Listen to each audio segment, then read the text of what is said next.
আসসালামু আলাইকুম। আমি মুস্তাহিদুল ইসলাম। ইসলামী সঙ্গীতের পাশাপাশি দীর্ঘদিন যাবৎ নিরাপদ খাদ্যপণ্য দেশের প্রতিটি ঘরে পৌঁছে দেওয়ার জন্য নিরলস পরিশ্রম করে যাচ্ছি।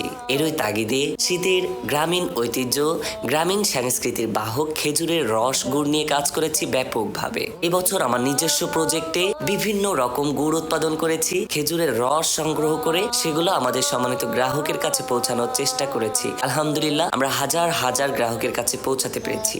আপনার পরিবারের জন্য নিরাপদ নির্ভেজাল খেজুরের গুড়, গ্রামীণ ঐতিহ্যের খেজুরের গুড় সংগ্রহ করার জন্য আমাদের প্রজেক্টে সরাসরি আসতে পারেন এবং অনলাইনের মাধ্যমে কুরিয়ারের মাধ্যমে আপনারা আমাদের খেজুরের গুড়গুলো সংগ্রহ করতে পারেন। আমাদের কাছে পাচ্ছেন ঝোলা গুড়, দানা গুড়, ঝোলা দানা গুড়, পাটালি গুড়, খুঁড়ি পাটালি গুড়, ফুয়েল পাটালি, চকলেট গুড়, খেজুর বাদাম কিশমিশ দিয়ে স্পেশাল মাসালা গুড়। এই গুড়গুলা যে কোনোটি আপনার পরিবারের জন্য সুন্দর নিরাপদ ভাবে সংগ্রহ করার জন্য আমাদের দুর্লভ বাজারের ওয়েবসাইট, দুর্লভ বাজারের ফেসবুক পেজ এবং আমাদের উপরে দেওয়া হোয়াটসঅ্যাপ নাম্বারে যোগাযোগ করে আপনার পরিবারের জন্য সুন্দর নিরাপদ খাদ্যপণ্যটি সংগ্রহ করুন এখনই।